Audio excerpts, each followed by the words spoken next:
सूर्य कुमार यादव भाई ये बंदा जब जब टी20 मैच में ऐसा चल जाता है और ऐसी भयंकर परफॉर्मेंस दे देता है ना। पता नहीं क्यों 19 नवंबर की याद आने लगती है, सेमीफाइनल वाले मैच की याद आने लगती है, इसकी इनिंग्स आंखों के आगे आ जाती है जब जब ये ऐसी इनिंग्स खेल जाता है टी20 में। भाई एक और शतक जड़ दिया कि भाई जो इक्वल था ना कि मतलब मोस्ट टी20 100, पहले रोहित शर्मा अब मैक्सवेल और उसके बाद सूर्य कुमार यादव, वो भी इतनी कम इनिंग्स में। भाई क्या ही प्लेयर है टी20 के लिए। कहते हैं कि प्ले टी20 और सूर्य कुमार यादव बने ही एक दूसरे के लिए। भाई जिस हिसाब से टी20 में खेलता है बिल्कुल ही डिफरेंट प्लेयर है, डिफरेंट आइडेंटिटी बन जाता है। बट जो उसकी कंपैरिजन करो कि वनडे के साथ, अब तो मेरे को ऐसा लगता है कि हमें इसके साथ वनडे की भी कंपैरिजन नहीं करनी चाहिए, क्योंकि जिस हिसाब से टी20 का प्लेयर है तो इसे टी20 में ही छोड़ दो और भाई से जो करना चाहता है टी20 में वो करे। फाइनल टी20 आई मैच था जोहान्सबर्ग में, क्योंकि सीरीज का पहला मैच तो बारिश की वजह से धुल गया और दूसरा मैच डीएलएस के मेथड के चलते समेत साउथ अफ्रीका जीत गई थी। पर जो आज का मैच था इम्पोर्टेंट था, क्योंकि हम इंडिया तो सीरीज जीत नहीं सकती थी बिल्कुल भी। जो भी सीरीज जीत सकता था वो साउथ अफ्रीका जीत सकता था, और जो डिफेंड कर ली हमने वर्ल्ड कप नॉकआउट मैचेस छोड़ दो, वर्ल्ड कप के कोई सी भी टी20 वर्ल्ड कप ले लो, डब्ल्यूसी वर्ल्ड कप ले लो, उसके नॉकआउट मैचेस छोड़ के हम ऐसा नॉकआउट मैच कभी भी नहीं हारे जहाँ सीरीज हारनी हो। जहाँ जहाँ सीरीज बचानी हो, जहाँ जहाँ सीरीज को डिफेंड करना हो, नॉकआउट मैच पक्का जीत के निकल जाते, कि भाई हाँ हम पे सीरीज की ट्रॉफी आ गई बस। कि वही खुश होते हैं, क्योंकि टी20 वर्ल्ड कप 50 ओवर का वर्ल्ड कप ट्रॉफी देखी तो अरसा ही हो गया। पर हर बारी क्या ये सीरीज जो होती है बायलेटरल सीरीज, उसे डिफेंड कर लेते हैं, क्या जीत ही जाते हैं बस। इससे ज्यादा कभी हमने हार नहीं देखी। अच्छी बात है यहाँ भी नहीं हारते, वरना यहाँ भी हारना शुरू कर दिया तो हम कहाँ जाएंगे भाई, वो हमें भी नहीं पता। और आज का मैच था क्योंकि बहुत इंपॉर्टेंट मैच था, क्योंकि सीरीज डिसाइडेड था कि बस साउथ अफ्रीका ही जीत सकती थी, क्या ये सीरीज ड्रॉ होती। और ड्रॉ हो गई है सीरीज, और man of the match Surya Kumar Yadav भाई, जो डिजर्विंग प्लेयर था उसे मिला। और इतना वो था कि स्टार्टिंग में कि अर्ली ऑन विकेट भी इस बार इस मैच में भी गिर गई थी, दो लगातार। गिल का अनफॉर्चुनेटली अनलकी कह सकते हैं कि जिस हिसाब से वो आउट हुआ। But Tilak Varma golden duck पे आउट होने के बाद जायसवाल और जो स्काई ने इनिंग्स खेली, आई थिंक 100 रन की पार्टनरशिप वहां से जुड़ी, और वो बहुत इंपॉर्टेंट पार्टनरशिप थी, क्योंकि वो ही मैच बना देती थी और उसी ने बिगाड़ना था।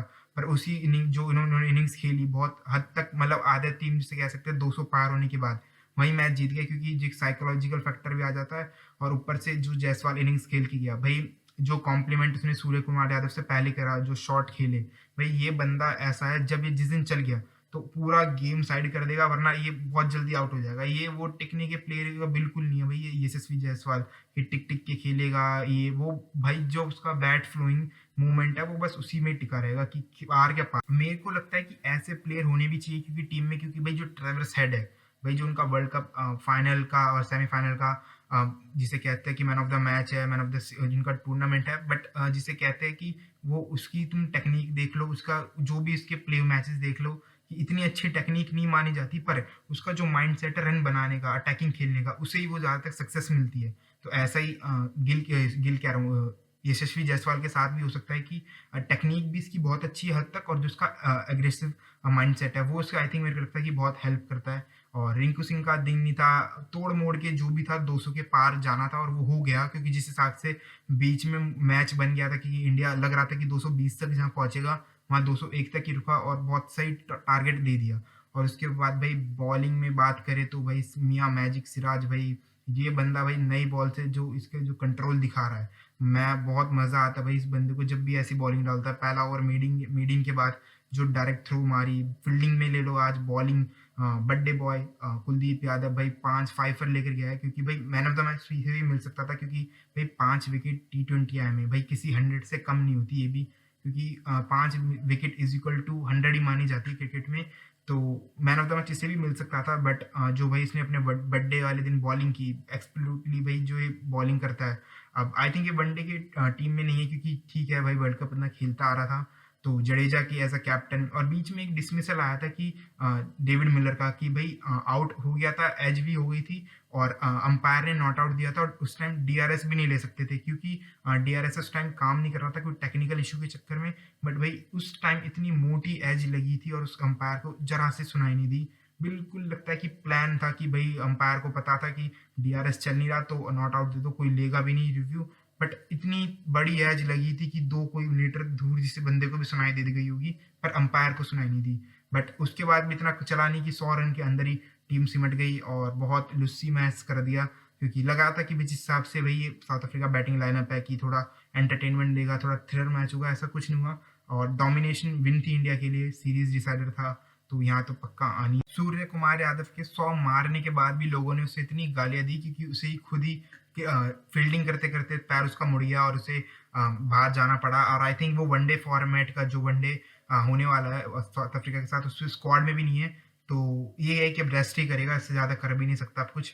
बट मेरे को एक समझ नहीं आ रही भाई, अभी तो 50 ओवर वर्ल्ड कप हुए थे, क्या ज़रूरत थी 50 वर्ल्ड T20 मैच पूरी सीरीज रख देते और मज़ा आता, कम से कम टाइम कंज्यूमिंग भी नहीं है एक तो, और जल्दी हो भी जाता है। तो वनडे यार वही होता था, बोरिंग हो जाता है। वर्ल्ड कप था क्योंकि उसमें भी बहुत मैचेस थे कि जो बीच में बोरिंग हुए थे।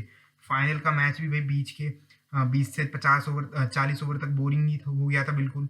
तो वनडे हो जाते हैं थोड़े बोरिंग, नो डाउट कि कैसा है, पर T20 यही है कि मज़ा दे जाता है, पूरे इतने कम टाइम में होता है, क्विक होता है। तो T20 की सीरीज पूरी रख सकते थे 5-6 मैचेस की, बट खैर मेन वनडे शुरू होंगे, उसमें बहुत नए प्लेयर है। ऋतुराज गायकवाड़ को जो मौका मिलेगा कि नहीं मिलेगा उसी चीज़ में पता चलेगा। बस जो एक दो चीज़ है भाई, यशस्वी को खिला लो, गिल को खिला लो, क्योंकि इन्हें ही आगे टेस्ट मैच खेलने हैं, ओपनिंग करनी है, वन डाउन खेलना है। तो मेरे को लगता है इनके लिए ज़्यादा बहुत इंपॉर्टेंट सीरीज होने वाली है ODI की, स्पेशली यशस्वी और गिल के लिए, मुकेश के लिए।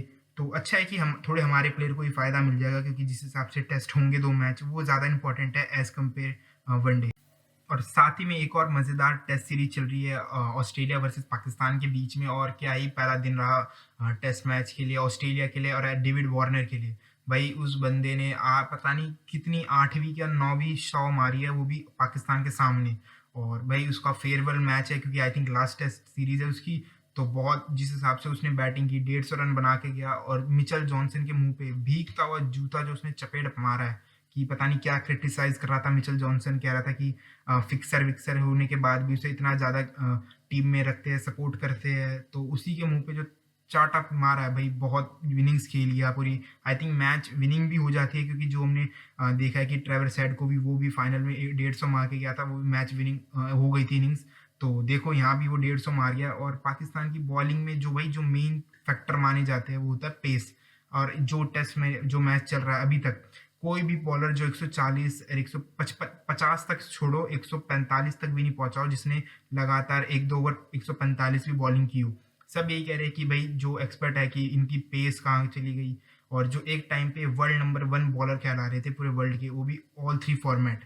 तो बहुत अजीब सा लग रहा है देख के भाई, एक टाइम पे इनकी इतनी हाइप होती है और सडनली आप मैचेस खिलाओ, पता चलता है कि कहाँ कमी आ रही है। छोटी मोटी टीम के सामने डोमिनेट करके तो पहुंच जाते हैं, बट यही होता है जब कॉम्पिटिटिव गेम मिलता है कि वहीं पता चलती है कि स्किल्स क्या है। और मेन स्पीड जो मानते थे भाई, पाकिस्तान का जो इतिहास रहा है कि ग्रेट वकार, वसीम, शोहिब से अख्तर से लेके और अब तक की जो कहते थे स्पीड है, आई थिंक अब इतनी डिग्री, क्योंकि प्लेयर में फटीक भी बहुत होगी, जितना मैच फिट है, मोस्ट इंपॉर्टेंट यही देखा जाता है। तो यहाँ मेरे को बहुत फीका लग रही है पूरी team as a bowling side. Batting तो अभी तक हुई नहीं, देखो क्या होता है, बहुत मज़ेदार सीरीज हो रही है ये भी। कोई चांस तो मेरे को नहीं लग रहा है, क्योंकि पिछले 14 साल में एक भी मैच नहीं जीत पाई है ऑस्ट्रेलिया में। तो यहाँ भी मेरे को इतने कम चांस तो लग नहीं रहे, जिस हिसाब से टीम है। एटीट्यूड बिल्कुल ही डाउन था भाई, एग्रेसिव भी बॉलिंग, अग्रेसिव बॉलिंग जो होनी चाहिए वो हो ही नहीं रही। तो आज का मैच जितना मेरे को देख के लगा कि भाई जब आप 70-80 ओवर डाल दो दिन में और एक भी मतलब स्पेल में एग्रेशन ना दिखे, भाई बैट्समैन को बैकफुट पे ना डाला जाए, जब तक टेस्ट मैच में वो मज़ा नहीं आता। अब जो एग्रेशन का बहुत आने लगा है, तो बहुत फीका लगा है। और वो कुछ सेम और ट्रेडमार्क पाकिस्तान का कैच छोड़ना, स्टार्टिंग में 2-3 कैच छोड़ी थी, डेविड वार्नर की छोड़ी थी और बहुत इजी कैच छोड़ी थी, तो उस वहाँ तक जाके आई थिंक 150 वो भी बना गया। तो ओवरऑल मज़ा आएगा देखने में कितना मतलब इस कहाँ तक पहुँचता है। पर्थ की भाई पिच है कि कभी भी इतनी बाउंस ले लेगी।